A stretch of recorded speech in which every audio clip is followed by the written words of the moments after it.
Et lorsque le temps sera accompli et que la totalité sera entrée, alors le Seigneur reviendra comme il l'a promis. Et je crois effectivement que nous en serons les témoins, que nous l'expérimenterons, nous le vivrons personnellement. Je le crois de tout mon cœur, que nous serons témoins du retour de Jésus-Christ. Nous en prendrons part. Aucun d'entre nous ne peut dire combien de mois il y a devant nous, combien d'années, Dieu seul le sait. Et c'est bien ainsi, afin que nous puissions toujours veiller, prier et être prêts. Je voudrais lire quelques passages de l'Écriture. Et pour des raisons de traduction, je suis obligé de parler lentement, ce qui ne me convient pas du tout. Parfois, la parole me submerge tellement que je ne peux pas faire autrement. Puisse-t-il nous arriver à tous que la parole de Dieu nous submerge vraiment, nous emporte, nous pénètre comme une épée à double tranchant, et que nous nous sachions réellement transportés dans la présence de Dieu lui-même. Je voudrais demander que nous nous levions quand je lirai cette parole maintenant. Extrait de 1 Corinthiens, le chapitre 2, du verset 8. 1 Corinthiens, chapitre 2, du verset 8. Ici, parlant de la sagesse de Dieu, avant ou déjà à cause du contexte, lisons le verset 7. 1 Corinthiens 2, verset 7. Nous prêchons la sagesse de Dieu, mystérieuse et cachée, que Dieu, avant les siècles, avait prédestinée pour notre gloire. Sagesse qu'aucun des chefs de ce siècle n'a connue, car s'il connu, il n'aurait pas crucifié le Seigneur de gloire. Plutôt comme il est écrit, ce que nul œil n'a vu, que nulle oreille n'a entendu, et dont nul cœur n'a eu le pressentiment, c'est-à-dire ce que Dieu a préparé pour ceux qui l'aiment. Mais c'est par l'Esprit que Dieu nous l'a révélé. Nous a révélé ces choses, car l'Esprit sonde toutes choses, même les profondeurs de Dieu. Prions. Seigneur notre Dieu, cette parole s'est réalisée au milieu de nous. Ce n'est pas nous qui avons sondé, ce n'est pas nous qui avons révélé, tu as envoyé ton esprit. Le même Saint-Esprit qui se reposait sur tous les prophètes et les apôtres. Tu nous as donné un cœur ouvert, tu as ouvert notre compréhension pour l'Écriture. Nous n'interprétons pas, nous recevons la parole de Dieu révélée. Seigneur bien-aimé, puisse-t-il se réaliser encore une fois aujourd'hui au milieu de nous, que ton esprit vienne sur nous et lui-même nous enseigne, nous conduise dans toute la vérité, nous révèle les pensées secrètes de Dieu lui-même. Seigneur fidèle, nous te rendons gloire à toi seul et plaçons délibérément cette réunion sous la couverture du sang de l'agneau. Satan a perdu son droit.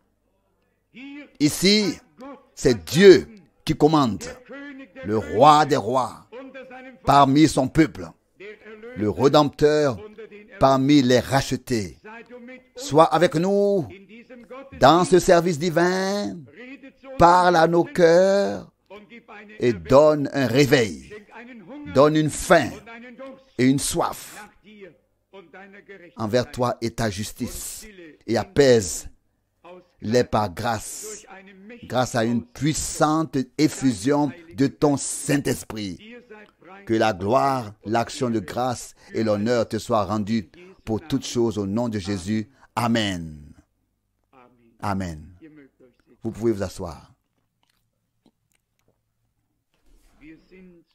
Nous sommes très sincèrement reconnaissants au Seigneur pour la possibilité d'être réunis en ce lieu et d'en avoir la possibilité de toutes les manières possibles, même si parfois en ce qui concerne l'hébergement, il y a un peu de provisoire. Mais nous sommes néanmoins heureux de pouvoir être ainsi réunis et d'écouter ensemble la parole de Dieu.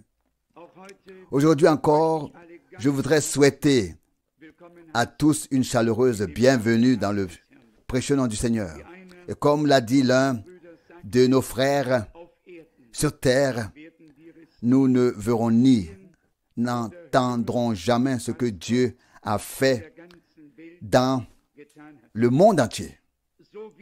Comme ce fut le cas à l'époque de Luther, de Wesley et de tous ces hommes, de Calvin et de Zwingli et de Schwenkfeld, et il y en a eu beaucoup.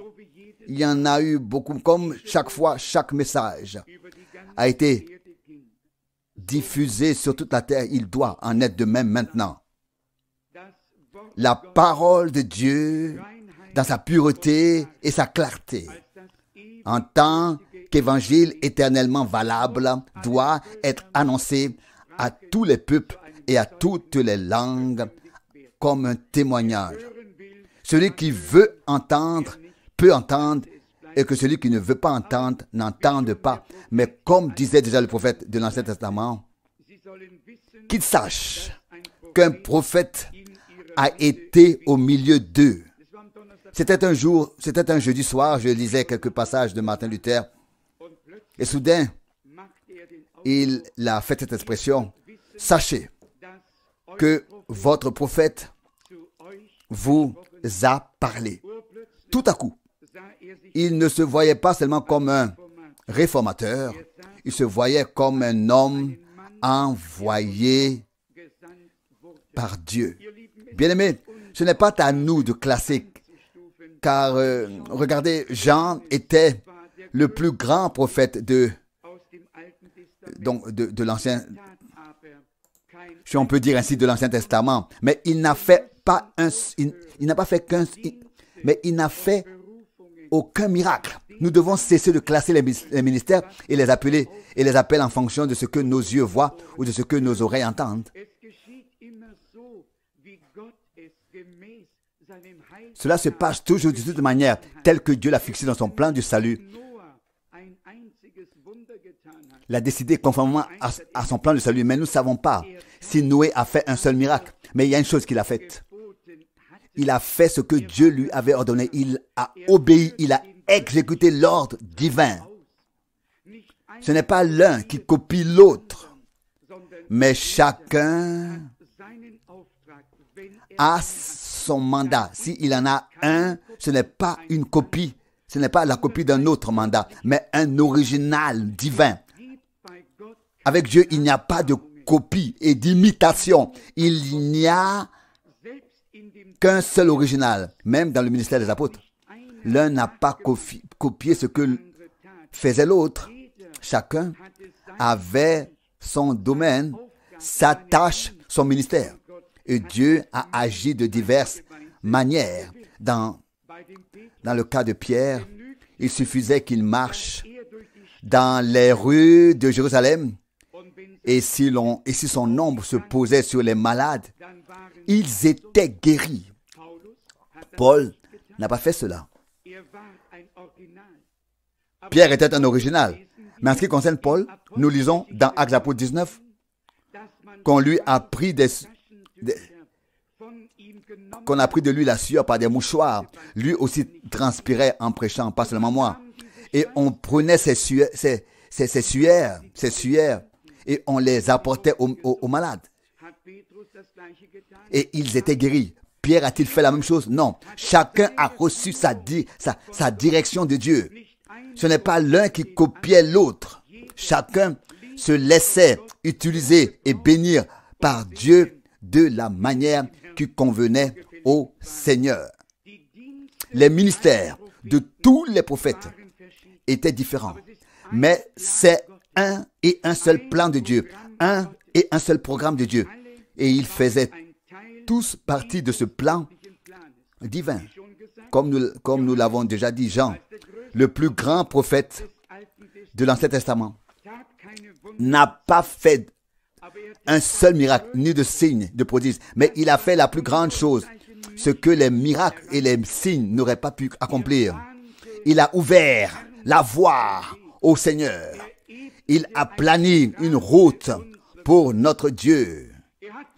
Il n'a pas préparé une cause pour une dénomination ou pour un grand évangéliste. En lui s'est accomplie la parole de Malachie 3, verset 1. Voici, je vous envoie mon messager devant moi. Pas seulement un messager, mais mon messager. J'envoie mon messager devant moi. Parce que je viens de prononcer cela spontanément, je me souviens de la parole dans laquelle il est écrit « Ne touchez pas à mes oins et ne faites pas de mal à mes prophètes. » Il y en a beaucoup qui se disent prophètes et qui disent qu'ils sont prophètes, mais ils ne le sont pas. Dès le premier écrit adressé à l'église d'Éphèse, il nous est dit dans Apocalypse 2, « Tu as éprouvé ceux qui se disaient apôtres et tu les as trouvés menteurs. » Il ne s'agit vraiment pas d'un prophète, mais de celui dont Dieu peut dire « J'envoie mon messager devant moi pour qu'il me fraie le chemin. » Et c'est ce qui s'est passé. Le chemin a été frayé. Comme nous venons de le voir, aucun de ces hommes de Dieu n'a pu choisir ce qu'il devait faire, ce qu'il avait à faire. Ni Abraham, ni Isaac, ni Jacob, ni Moïse n'avaient pas le choix. Aucun n'a pu dire à Dieu ce qu'il devait faire. Mais Dieu a dit à tous ce qu'il voulait faire par eux. Quelqu'un a dit récemment, beaucoup font de Dieu un coursier. Il dit, Seigneur, aujourd'hui, tu pourrais faire ceci et cela. Aujourd'hui, pourrais-tu faire ceci et cela, être ici et là, et aujourd'hui, ceci et cela. Non, nous devons retourner la page. Nous devons retourner le tout. Nous devons tout mettre devant Dieu, entre les mains de Dieu, et dire, Seigneur, tu sais, toi, tu sais toutes choses. Tu connais le cri de détresse de ton peuple, la situation de chacun. Fais du bien, fais ce que tu veux. Bien sûr, nous pouvons présenter des requêtes de prière au Seigneur, mais pas de manière à lui dire tout ce qu'il doit faire. Dans la prière, nous le soumettons au Seigneur et croyons qu'il le fera, car il l'a promis. L'important est toujours que nous ayons une promesse dans la parole de Dieu pour ce que nous croyons. C'est absolument nécessaire. Si nous n'avons pas de promesse, nous ne pouvons pas non plus croire, selon l'Écriture. Il m'est apparu important et est devenu grand pour moi que Dieu a en effet tout accompli. Et je me suis posé la question suivante. Si, par exemple, le Christ était simplement mort et avait été mis au tombeau, cela n'aurait pas été une affaire complète. Vraiment pas. Dans ce cas, comme dans beaucoup de cimetières, une pierre tombale aurait été érigée et on aurait peut-être écrit dessus « Ici repose en paix ». Tel et tel. Non, il n'a pas seulement été crucifié, mort et enterré, Il est ressuscité. Il est vivant. Le tombeau est vide. Vous pouvez en particulier, dans notre pays, aller dans les cimetières. Ce sont tous des parcs, ce sont des installations magnifiques, mais partout il y a quelque chose d'écrit. Pour notre Seigneur, ce n'est pas nécessaire. Il est ressuscité. Il est vivant. Le vendredi saint, sans la Pâque, ne serait pas une chose parfaite. La Pâque en fait partie. Le Seigneur est descendu dans les lieux les plus bas et a prêché à ceux qui avaient désobéi au jour de Noé. Celui qui lit attentivement la Bible pourrait se demander pourquoi il n'a pas prêché à tous. Pourquoi est-il spécifiquement écrit qu'il a prêché à ceux qui avaient désobéi au jour de Noé? C'est à cette époque que le mélange entre les deux lignées a eu lieu. La lignée de Zeth s'est mélangée à celle de Caïn. La lignée de Zeth était les fils de Dieu et la lignée de Caïn était justement les autres. Et l'Éternel Dieu dit, je me répands d'avoir créé l'homme, car il est cher et il fallait qu'il y mette fin. Et parce que ces fils de Dieu, la lignée de Zeth, n'a pas écouté le message prophétique de Noé, le Seigneur a dû le leur dire là-bas. Bien-aimé, il y a une parole. Et vous pouvez dire que c'est écrit dans l'Ancien Testament. Mais oui, donc c'est justement écrit dans l'Ancien Testament. Ça n'a pas d'importance. Mais pour moi, et c'est connu dans le monde entier, toute la Bible est la parole de Dieu. 2 Chroniques, chapitre 20. 2 Chroniques, chapitre 20, la dernière partie du verset 20. Écoutez-moi, Judéens et habitants de Jérusalem. Faites confiance à l'Éternel, votre Dieu. C'est ainsi que vous serez sécurisés. Faites confiance à ses prophètes et vous serez vainqueurs. Pas en n'importe qui, pas en n'importe qui se prétende, en n'importe qui se prétend prophète, mais à un porteur de la parole fraîche, vivante, venue de Dieu. La parole révélée, fraîche, venue de Dieu, vivante. Un prophète, la parole vivante, n'est pas un prophète n'est pas un théologien qui médite sur l'écriture jusqu'à ce que quelque chose en sorte. Un prophète est sous l'inspiration directe divine. Il lit l'écriture, mais pendant qu'il lit l'écriture, l'Esprit de Dieu, l'Esprit de révélation vient sur lui. Et il voit et il entend ce qui était caché auparavant. Il est simplement nécessaire de bien comprendre le plan de Dieu et en général toute l'œuvre de Dieu avec l'Église. Ce sont les prophètes qui ont prédit ce qui allait arriver et qui s'est ensuite produit à la Pentecôte. Et après, permettez-moi de lire le chapitre 28 du prophète Ésaïe, puis d'autres passages. Ésaïe, chapitre 28. Nous avons ici la différence à ce qui s'est passé le jour de la Pentecôte. Du verset 11. Versets 11 et 12. Ésaïe 28.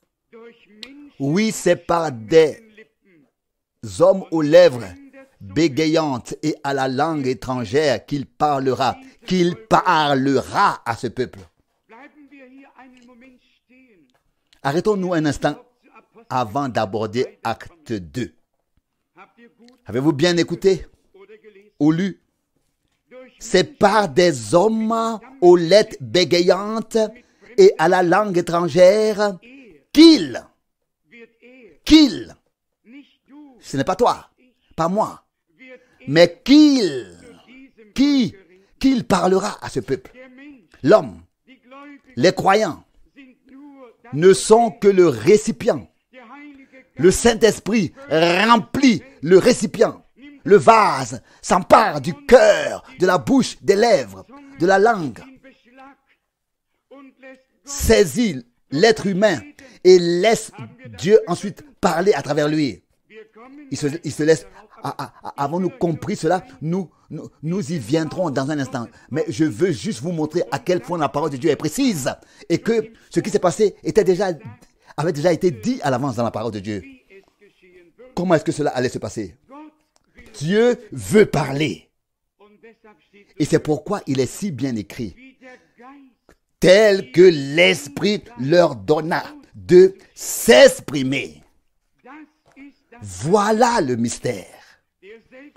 Le même Esprit qui est toujours descendu sur les prophètes, le même Esprit qui est descendu sur le Christ lors du baptême, le même Esprit est venu à la Pentecôte pour rassembler le corps du Seigneur.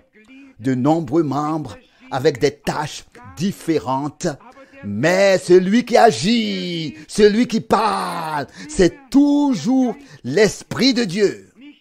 Ce ne sont pas des hommes qui présentent leur sagesse. Mais qu'est-ce que Paul a-t-il écrit ici aux Corinthiens? Dans la parole que nous venons de lire, nous présentons la sagesse cachée de Dieu.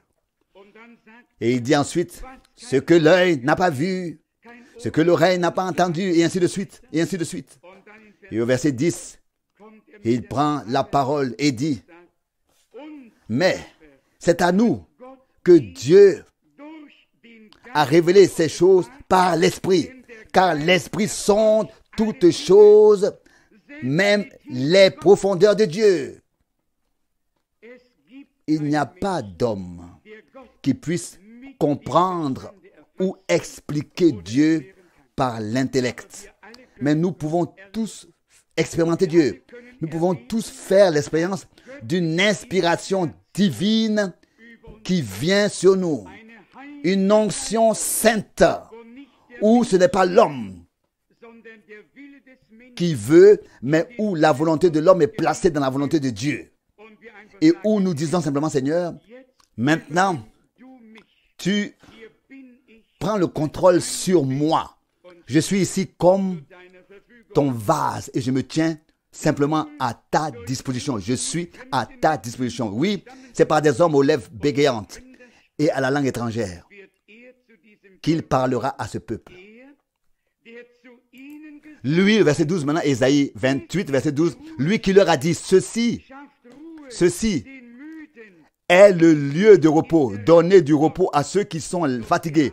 Et ainsi, et ceci est le lieu de repos. Mais ils n'ont pas voulu écouter. Frère Rousse l'a déjà mentionné, cette précieuse parole de Jean 8. Celui qui est de Dieu, écoute la parole de Dieu. Et celui qui n'est pas de Dieu ne peut pas l'entendre. Parce qu'il n'a pas été engendré et né de la semence de la parole par l'Esprit. Nous devons devenir parents avec Dieu, être de sa nature. C'est ce qui compte. Nous devons être sortis de la nature de Dieu par un engendrement. Comme les fils et les filles terrestres sont issus et sortent et existent par procréation, par engendrement. C'est pourquoi Jésus a dit, je te le dis en vérité, il faut que vous naissiez de nouveau. Sinon, vous ne pouvez pas voir le royaume de Dieu. Ce qui est né de la chair est chair. Mais ce qui est né de l'esprit est esprit. Jésus-Christ, en ce qui concerne son corps humain, a été engendré par l'esprit. C'est ainsi que Dieu a donné un nouveau départ, un nouveau commencement, une nouvelle création divine à laquelle nous pouvons appartenir par grâce. Comparons cette parole que nous venons de lire dans le prophète Ésaïe 28 avec 1 Corinthiens 14 et vous constaterez que c'est Paul qui la mentionne ici. Dans la lettre aux Corinthiens, il parle de l'utilisation des dons spirituels presque dès le premier verset. Il est dit dans 1 Corinthiens 14, versets 20 et 21. Frères, chers frères, ne vous montrez pas comme des enfants dans le jugement. Non, dans la méchanceté, vous devez être des enfants. Mais en ce qui concerne le jugement, montrez-vous comme des adultes. Voici maintenant le verset d'Ésaïe 28, 11 et 12. Il est écrit dans la loi, c'est par des hommes de langue étrangère et par des lèvres étrangères, par des lèvres d'étrangers que je parlerai à ce peuple. Et même ainsi, ils ne m'écouteront pas, dit le Seigneur, que je parlerai. Une parole très sérieuse. Imaginez maintenant que la Pentecôte a eu lieu, la fête de la Pentecôte a eu lieu, l'Esprit Saint fut répandu et les gens se mirent à parler dans d'autres langues comme l'Esprit leur donnait de s'exprimer. Là encore, le groupe était divisé. Les gens rentraient en eux-mêmes et acceptaient. Les autres s'agitaient et disaient, ceux-là sont pleins de vin doux. Mais Dieu ne nous a pas laissés sans la réponse. Il a confirmé sa parole. Il a tenu sa promesse. Il a parlé par des lèvres étrangères, comme il avait prédit, comme il avait promis, par des lèvres balbutiantes, avec des langues étrangères. Et ce qui est magnifique, c'est que tous ont compris en même temps dans leur propre langue ce qui était dit. Avez-vous déjà pris cela à cœur et l'avez-vous compris? Je le lirai tout à l'heure.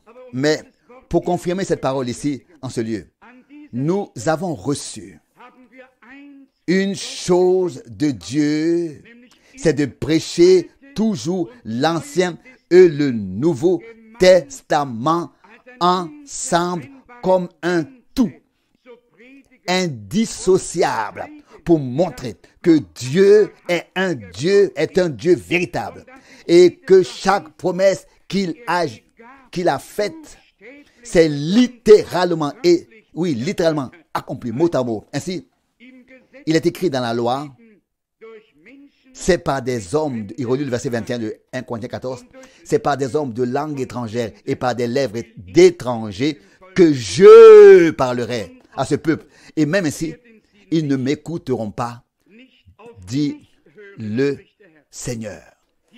Ici encore le mot moi, ils ne m'écouteront pas. Il ne s'agissait pas alors de savoir s'ils écoutaient Pierre ou non. Ce n'est pas la question.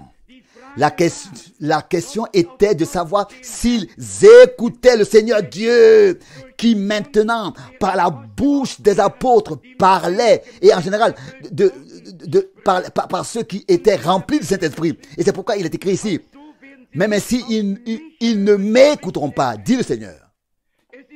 C'est ainsi par le Seigneur, pas un discours appris, pas un discours fabriqué, mais une prédication inspirée par le Saint-Esprit, un discours de l'Esprit de Dieu, inspiré par l'Esprit à travers des lèvres humaines. Et alors, c'est la parole de Dieu à ce moment-là, et à ce moment-là seulement. Et c'est la parole de Dieu. Et la parole de Dieu est contraignante, car c'est ainsi que s'est déroulée la parole du Seigneur au prophète. Est venue la parole de Dieu au prophète. Ils entendaient en effet la voix directe du Seigneur. Et ensuite, la même inspiration divine leur est venue par le Saint-Esprit. Et ils ont pu mettre par écrit ce qui leur avait été révélé par l'Esprit. Bien-aimés, nous n'avons pas affaire à des hommes que Dieu utilise, par lesquels il parle. Nous avons affaire au Dieu vivant lui-même, qui a voulu que des hommes portent la parole de Dieu à d'autres hommes. Imaginez qu'il ait désigné toute une armée d'anges pour nous annoncer la parole, l'évangile. Oui, que saurait-il que serait-il, qu'est-ce que les anges auraient pu savoir de notre misère, de notre détresse, de notre état de chute dans le péché? Que voulaient-ils nous dire? Qu'est-ce que les anges auraient pu nous dire? Comment allaient-ils nous le dire? Seuls ceux qui ont été sauvés eux-mêmes peuvent témoigner du salut. Pour une fois, Dieu, c'est ainsi, Dieu a besoin de personnes qui l'ont expérimenté pour annoncer la parole ensuite, afin que d'autres puissent aussi l'expérimenter. Ensuite, au verset 22, Paul continue, 1 Corinthiens 14, verset 22. Ainsi donc, le parler en langue est un signe non pour les croyants, mais pour les non-croyants. La prophétie, au contraire, en est un nom pour les non-croyants, mais pour les croyants. Nous ne pouvons pas entrer aujourd'hui dans l'enseignement sur les dons spirituels. Tout cela aussi va encore venir, mais on pourra encore le faire, mais ça a déjà été fait en partie. Ensuite, encore une fois, l'accent est mis sur ce terme, et même ainsi, ils ne m'écouteront pas, dit le Seigneur. De même que Dieu a envoyé les prophètes avec le ainsi, dit le Seigneur, et que Jésus a dit très clairement de ceux qu'il a envoyés, celui qui vous écoute, m'écoute. Et comme le Père m'a envoyé, moi aussi je vous envoie. Et celui qui vous reçoit, me reçoit. Et celui qui me reçoit celui qui m'a envoyé. Il existe pour cela un grand nombre de passages bibliques. Et puis Jean en arrive à cette explication et à cette constatation. Celui qui est de Dieu nous écoute. 1 Jean 4, verset 6, une parole tout à fait glorieuse. C'est la pierre de touche. 1 Jean chapitre 4. 1 Jean chapitre 4, verset 6. Mais nous sommes de Dieu. Celui qui connaît Dieu nous écoute. Celui qui n'est pas de Dieu ne nous écoute pas. C'est à cela que nous connaissons l'esprit de vérité et l'esprit de tromperie. Mon nouveau livre devrait s'intituler Vérité ou tromperie. La plus grande tromperie qui se trouve dans les religions. Et là, l'une n'a pas du tout besoin d'accuser l'autre. L'une est aussi bonne et aussi mauvaise que l'autre. Et nous ne jugeons pas aujourd'hui. Mais quand les hommes ont trouvé grâce devant Dieu et ont dû et pu se séparer de toutes les traditions, à savoir de ce qui nous séparait de Dieu, un homme qui cherche le lien avec Dieu doit se détacher et se séparer de tout ce qui a interrompu ce lien. Ce n'est qu'en éliminant ce qui a rompu notre lien, c'est seulement en le mettant de côté, tout ce qui a rompu notre lien avec Dieu. C'est seulement comme ça que ce lien peut être rétabli par la grâce. Et je crois que Dieu est à l'œuvre, qu'il est puissamment à l'œuvre pour rétablir ce lien qu'il a établi avec nous, y compris de notre part. Vous savez que Dieu a pris forme humaine en Christ, car Christ était Emmanuel, Dieu avec nous. Il a réconcilié le monde avec lui-même. Mais l'homme doit consentir à cette réconciliation. C'est comme une alliance, comme un contrat. Et Jésus a dit, ceci est le sang de la nouvelle alliance.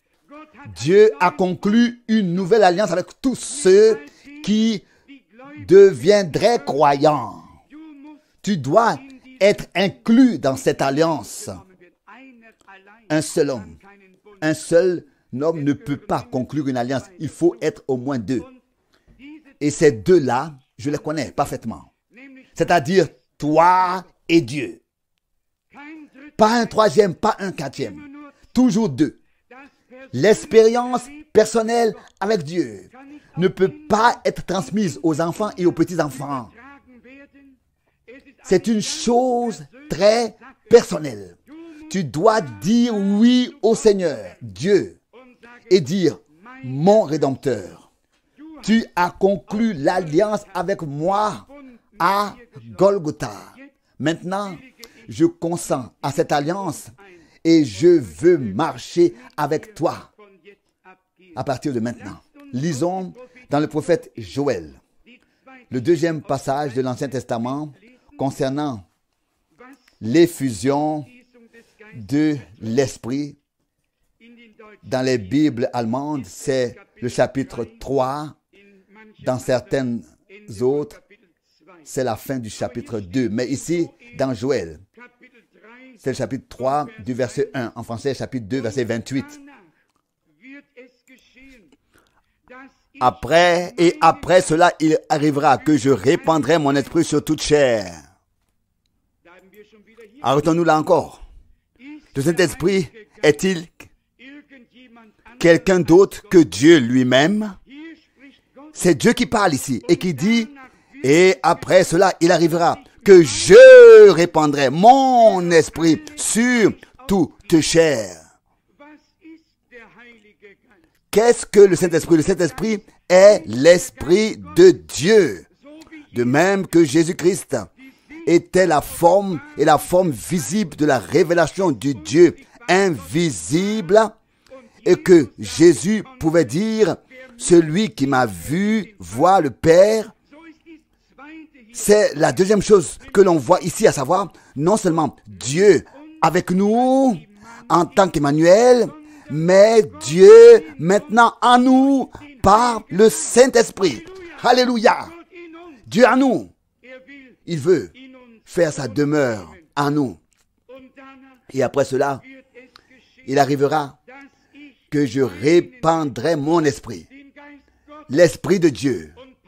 Et Paul dit, puisque nous avons reçu l'Esprit de la filiation, oh, les gens ne comprennent pas le plan de la rédemption de Dieu. Et cela me chagrine. Ils s'arrêtent à certaines formulations et ne savent pas pourquoi il devait en être ainsi. Qui a répandu l'Esprit? Il est écrit ici. Donc, parlant de Dieu, le Seigneur, il dit, je répandrai mon esprit sur toute chair. Si je vous lis maintenant dans le Nouveau Testament que Jésus a répandu l'esprit, que se passe-t-il alors? Qu'est-ce que se passe-t-il? Qu'est-ce que je dois faire alors? Après tout, c'est une étude biblique. Demandez de le lire. Lisons-le dans Actes des Apôtres, chapitre 2. Ici, il est écrit, après, je reviendrai plus tard sur le début avant la fin. Mais j'aimerais que vous voyez c'est comme elle a été joliment formulée. Actes des Apôtres, chapitre 2, en référence à Jésus. Il est dit ici à partir du verset 32. Actes des Apôtres 2, 32. C'est ce Jésus que Dieu a ressuscité. Nous en sommes tous témoins.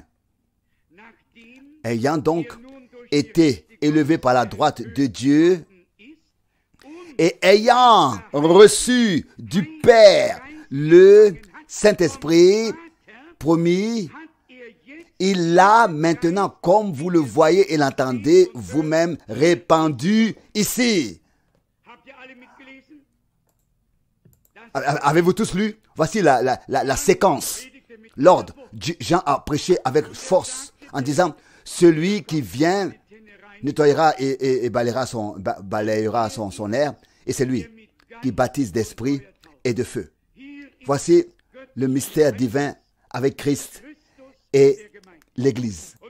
Et je le dis maintenant avant de l'oublier, cela vient juste. Paul a écrit à plusieurs reprises que le mystère du Christ et de l'Église lui était qui était resté caché depuis la fondation du monde, lui a été révélé, à savoir que les païens ont également été incorporés, prennent aussi par la racine est Israël, mais les branches naturelles ont été arrachées, retranchées, et les branches de l'olivier sauvage y ont été greffées. Mais ce n'est pas tout, il y a encore plus. Le Christ il y a encore plus ici. Le Christ, en tant que Fils, en tant que Rédempteur, a dû, premièrement, expier pour tous les rachetés, prendre sur lui le châtiment, prendre notre place. Il a dû mourir.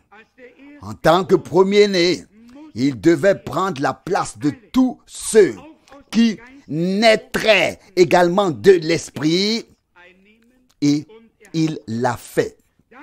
Puis, il a été élevé, comme il est écrit, et afin que nous puissions recevoir l'esprit de filiation et nous exclamer: Abba Père.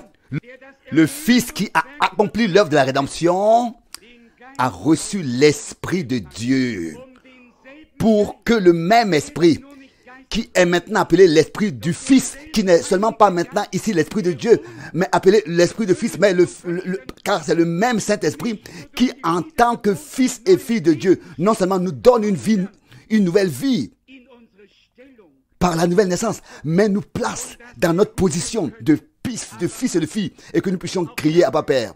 Il y aurait également beaucoup à dire à ce sujet. Les passages bibliques ne manquent pas. C'est Jésus qui baptise d'esprit et de feu. Il a racheté et il baptise les rachetés, mais il baptise de l'Esprit de Dieu tous ceux qui lui ont été donnés. Car il a dit: personne ne peut venir à moi si le Père ne l'attire premièrement. Et tous ceux qui l'attirent viendront à moi. Et c'est ainsi que nous voyons l'ordre. En Christ, Dieu a pris un nouveau départ. Il a fait un nouveau commencement. Et on ne le soulignera jamais assez. Adam était à l'image de Dieu, mais pas de la nature de Dieu. Il n'avait pas la vie de Dieu. Il marchait avec 2 pieds comme Dieu. Ses mains avaient 5 doigts chacune comme les mains de Dieu.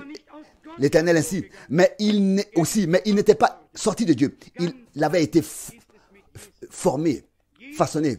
Il en va tout autrement de Jésus. Jésus est la révélation de Dieu lui-même. Et les théologiens et les professeurs utilisent ici la formule il sortit de lui-même. On ne peut pas expliquer Dieu, je ne veux même pas essayer, mais d'une manière ou d'une autre, par la révélation de l'Esprit, nous réalisons et voyons ce que Dieu avait prévu et comment il réalise son plan avec l'humanité pour avoir finalement des fils et des filles de Dieu achevés, qui portent sa nature, qui ont sa nature divine, qui sont sortis de lui, qui sont issus de lui, sortis de lui. C'est de cela qu'il s'agit. Et c'est pourquoi il est également écrit ici qu'il a répandu l'Esprit. Je vais vous le lire. Je vais vous lire un autre passage de l'évangile de Jean, au chapitre 15, où il l'a encore dit très clairement dans Jean 15, verset 26. Jean 15, 26, mais quand viendra le soutien que je vous enverrai d'auprès du Père,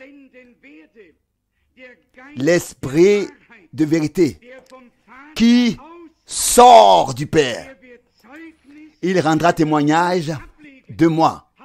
Alléluia. De même que le Fils est sorti du Père, de même l'Esprit est sorti du Père. De même que le Fils, aussi certain que le Fils nous a rachetés, nous avons été faits fils et filles de Dieu. C'est aussi certain que nous avons été faits fils et filles de Dieu. Tout a été écrit dans une merveilleuse et divine harmonie. Il suffit de bien le comprendre. Et la bonne compréhension vient que par la révélation. Vient par la révélation. J'ai dû lire beaucoup de choses sur le sujet de la divinité. Ce que beaucoup ont dit sur le sujet de la divinité. Et on ne juge pas que cela soit l'un de nous. Mais Dieu ne peut jamais être sondé. Sondé, même pas en comparant des passages bibliques à l'autre. Le même Esprit de Dieu qui se reposait sur les prophètes et les apôtres doit se reposer sur nous si nous voulons voir ce qu'ils ont vu, entendre ce qu'ils ont entendu et comprendre ce qu'ils ont entendu. ce qu'ils ont compris. Seul l'Esprit sonde toutes choses, même les profondeurs de la divinité. Nous avons déjà lu en partie Joël 2, verset 28. Il y a en effet écrit que Dieu répandra son esprit. Et dans le Nouveau Testament, il nous est montré comment cela s'est ensuite produit par la grâce. Joël chapitre 2, je relis encore cela jusqu'à la fin du verset 28. Joël 2, verset 28 en français. Et après cela, il arrivera que je répandrai mon esprit sur toute chair, de sorte que vos fils et vos filles parleront de façon prophétique, que vos vieillards recevront des révélations en songe, que vos jeunes gens auront des visions. Oui, aussi sur les serviteurs et les servantes, en ces jours-là, je répandrai mon esprit. Ce mot-là, en ces jours-là, la parole en ces jours-là, je n'en parle pas. Je n'en parle que très brièvement dans le livre.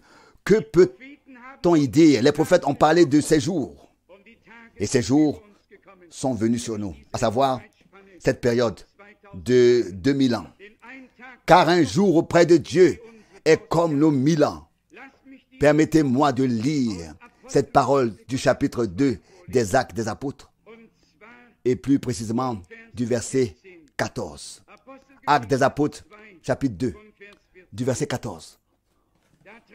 Alors Pierre, Actes des Apôtres 2, verset 14. Alors Pierre, du verset 14. Alors Pierre, s'étant joint aux 11, s'adressa à eux en ces termes, élevant la voix: Hommes juifs, et vous tous qui habitez Jérusalem, sachez ceci et prêtez l'oreille à mes paroles.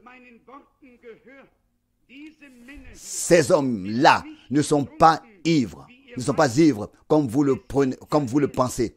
Ce n'est que la 3e heure du jour. Non, c'est ici que s'accomplit la promesse du prophète Joël. Dans les derniers jours, cela arrivera, dit Dieu. Je répandrai mon esprit sur toute chair, de sorte que vos fils et vos filles prophétiseront, que vos jeunes gens, auront des visions et que vos vieillards recevront des révélations en songe. Ainsi, l'expérience de la Pentecôte, de la nouvelle alliance, nous est présentée sur la base de la parole prophétique de l'Ancien Testament. Pierre ne dit pas je pense. Il a dit ici s'accomplit ce que Dieu a fait dire par le prophète Joël. Et puis cela vient comme le ainsi dit le Seigneur: je répandrai mon esprit dans les derniers jours. Depuis la Pentecôte, l'Esprit de Dieu est répandu, a été répandu. Aujourd'hui, nous n'avons pas besoin de prier pour une effusion de l'Esprit. Il nous suffit de laisser Dieu nous donner la grâce, de nous mettre dans la bonne position, sous la prédication de la parole, afin que son esprit puisse tomber. Je suis reconnaissant à Dieu pour tout le livre des Actes des Apôtres, ainsi que pour les autres chapitres qui relatent cette expérience. Car imaginez-vous que nous n'ayons que Actes des Apôtres 2 et pas aussi le chapitre 8, le chapitre 10, le chapitre 19 ou 4. Qu'est-ce que cela donnerait? Nous ferions alors un gabarit et mettrions tout le monde dans le même sac, ne laissant plus à l'Esprit de Dieu le soin de décider comment et quand il doit agir et donner ou offrir l'expérience. Regardez, en Acte 2, en Acte 2, il s'est passé quelque chose d'extraordinaire. C'était une expérience unique dans l'histoire du salut, tout comme Golgotha, tout comme la résurrection. Ainsi, la Pentecôte était le couronnement, la conclusion de l'œuvre achevée de la rédemption de l'Église de Jésus-Christ. Mais de même que Golgotha doit se manifester dans notre vie, de même que la résurrection doit se révéler que nous sommes ressuscités avec Christ pour désormais marcher en nouveauté de vie, De même, Actes des Apôtres 2 doit s'accomplir en nous pour que nous soyons remplis du Saint-Esprit.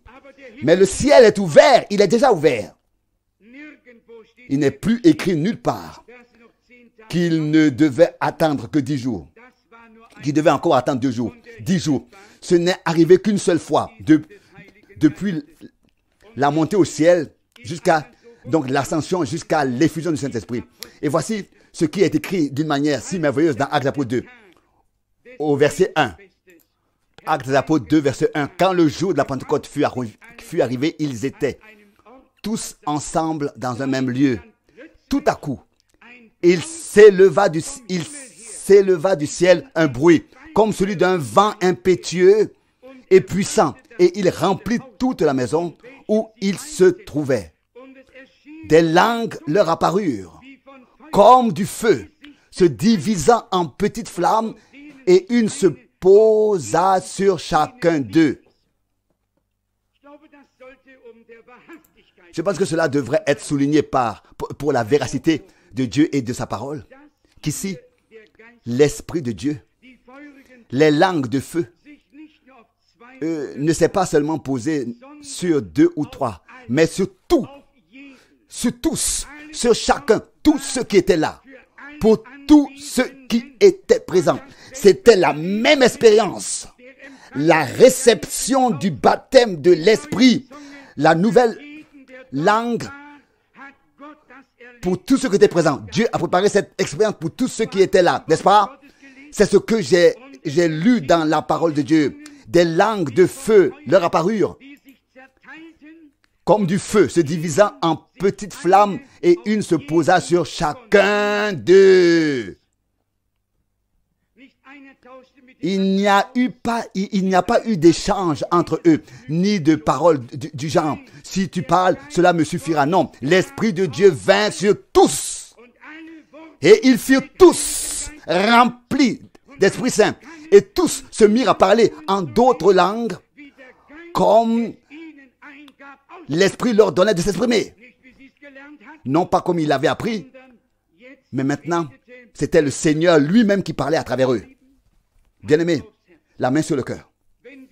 Si nous croyons que la fin doit maintenant être semblable au commencement, alors cette expérience doit aussi avoir lieu dans nos vies. L'Esprit de Dieu doit alors venir sur tous.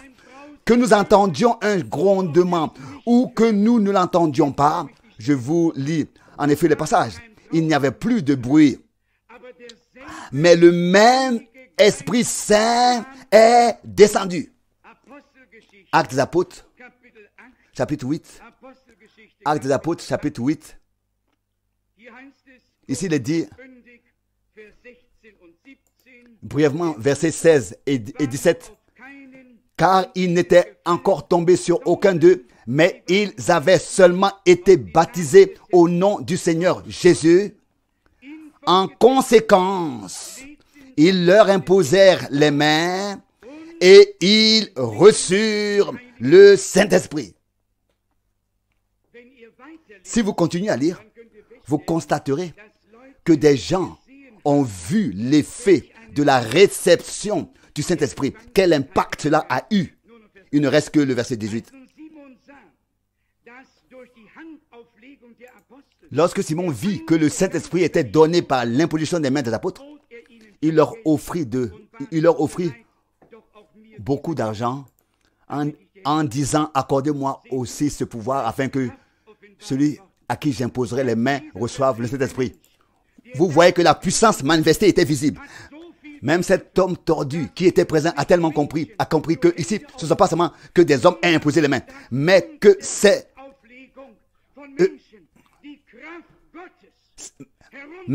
la puissance de Dieu qui descend et se manifeste par l'imposition des mains des hommes.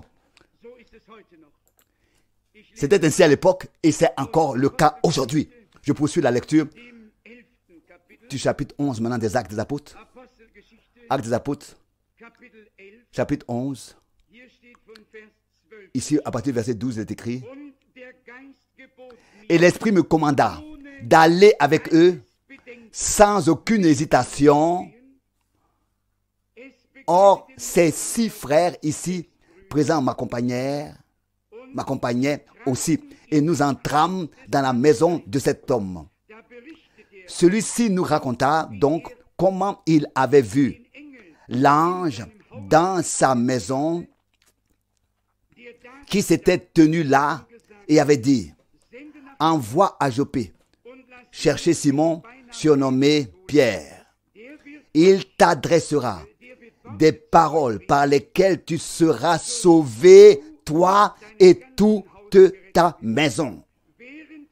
Comme je commençais à parler, le Saint-Esprit se répandit sur eux comme il se répandit sur nous au commencement.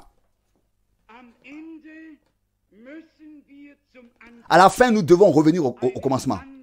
Il n'y a pas d'autre chemin pour revenir. Plus de discours. Jeûner, prier, attendez. Les apôtres sont venus. Les gens sont devenus croyants. Des mains leur ont été imposées. Et ils ont reçu le Saint-Esprit. C'est ici, au chapitre 10, que Pierre fait référence à partir du verset 44. Tandis que Pierre parlait encore de cette manière, le Saint-Esprit se répandit sur tous ceux qui écoutaient ces paroles. Alors les croyants d'origine juive qui étaient venus avec Pierre furent frappés du plus grand étonnement de ce que le don du Saint-Esprit était aussi répandu sur les païens, car ils les entendaient parler en langue et glorifier Dieu.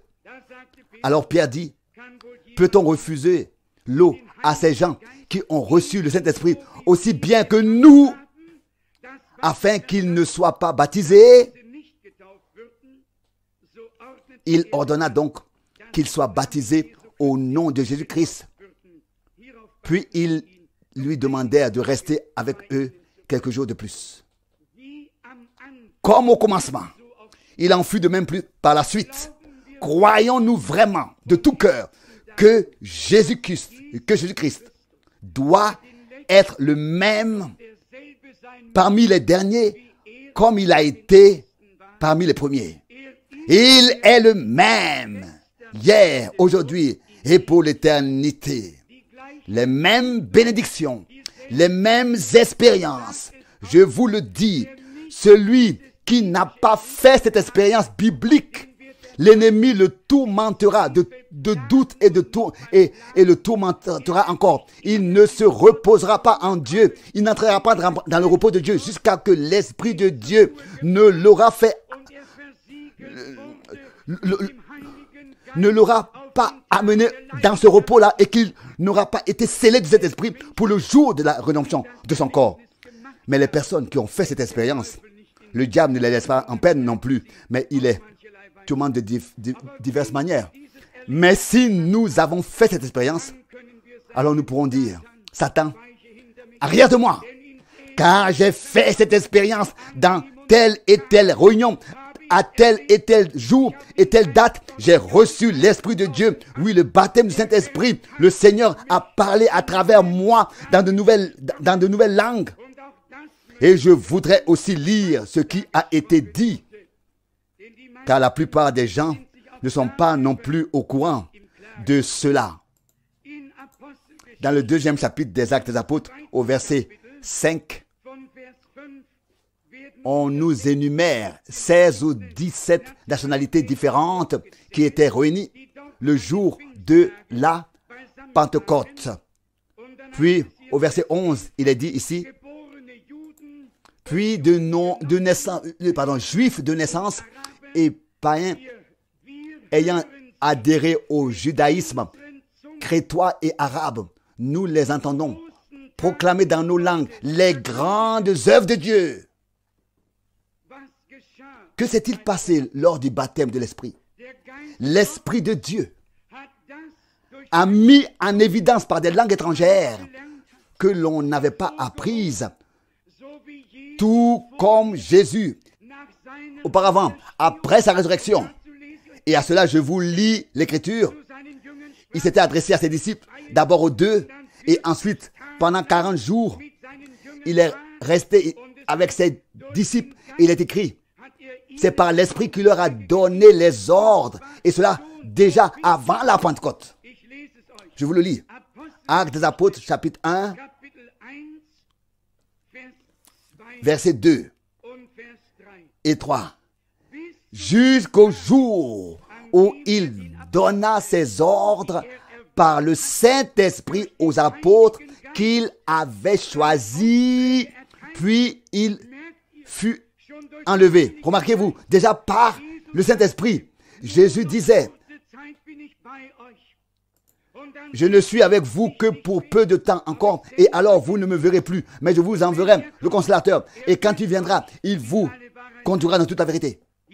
Nous lisons ici, jusqu'au jour où il donna ses ordres par le Saint-Esprit aux apôtres qu'il avait choisis.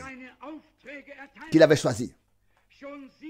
Déjà par la révélation de l'Esprit Saint, ils comprirent comment le mandat divin devait être accompli et exécuté. Pierre, par la révélation de l'Esprit, a très bien compris Matthieu 28, verset 19.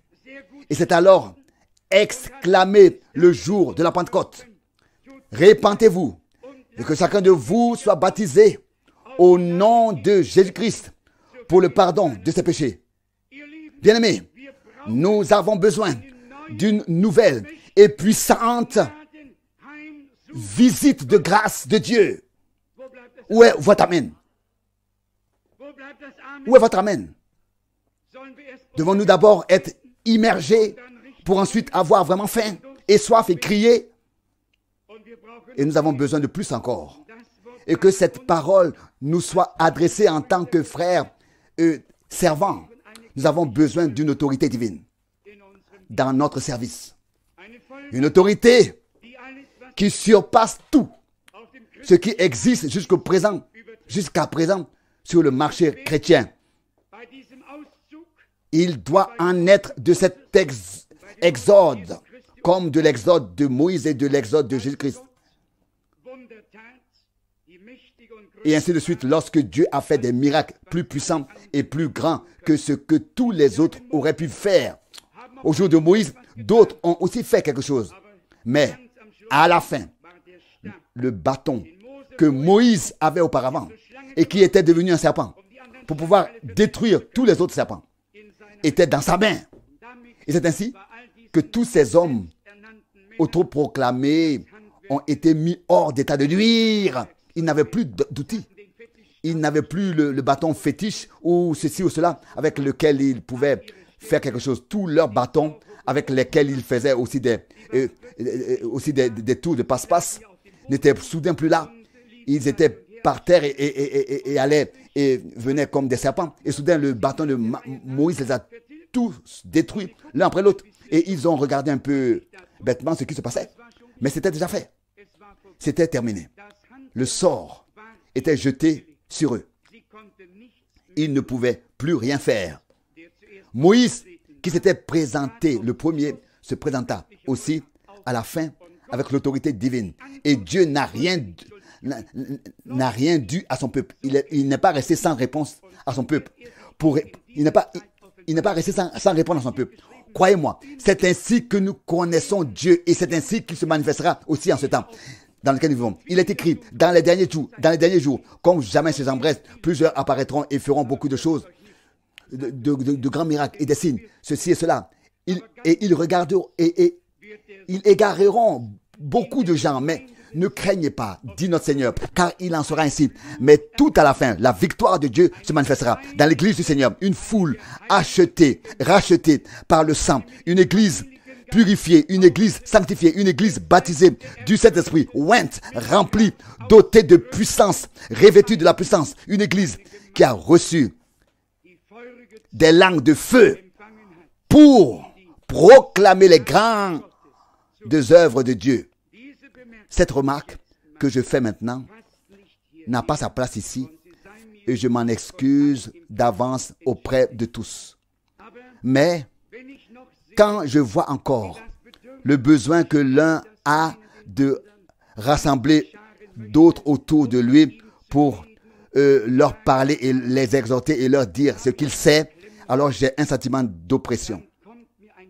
Il me vient alors une pensée très étrange et je l'exprime maintenant. Puis me vient cette pensée. Frère, si tu avais compris ce que Dieu a réellement dit, tu le porterais dans ton cœur comme une révélation divine, comme un trésor si précieux. Et tu aurais compris ce que dit l'Écriture.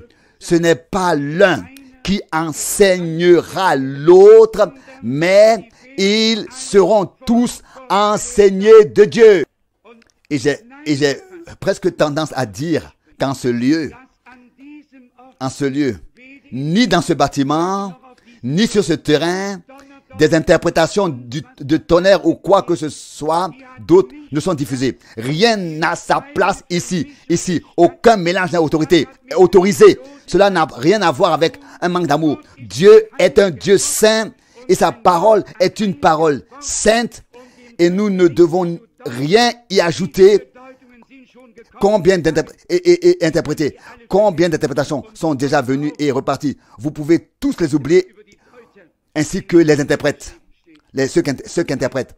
Vous savez ce qui est écrit sur les interprètes dans la Bible. Non, nous réunissons ici pour être retirés de toutes les interprétations et pour être lavés dans le bain d'eau de la parole. Car Jésus dit, vous êtes déjà purs à cause de la parole que je vous ai adressée. Même les choses qui vont mal ici et là, laissez-les aller. Si Dieu ne change pas une situation, vous ne pourrez pas la changer. Vous vous en mêlez, vous vous enlissez et vous tombez dans des difficultés vous-même. Celui que Dieu ne prend pas, celui à qui il ne se révèle pas, celui qu'il n'instruit pas, celui-là restera inéducable jusqu'à la fin. Et de même que d'une part, parmi les vrais croyants, on va de clarté en clarté, de connaissance en connaissance, de révélation en révélation, mais toujours dans la parole de Dieu et par la parole de Dieu, par le Saint-Esprit, jamais en dehors de la parole, mais toujours à l'intérieur de la parole. De même, en fait, depuis des années, des hommes tombent d'une interprétation à l'autre et en entraînent d'autres. Les hommes ne savent plus ce qu'ils doivent croire. Bien-aimés, que cela résonne clairement ici aujourd'hui par grâce à la gloire de Dieu. Aussi vrai que nous sommes nés de nouveau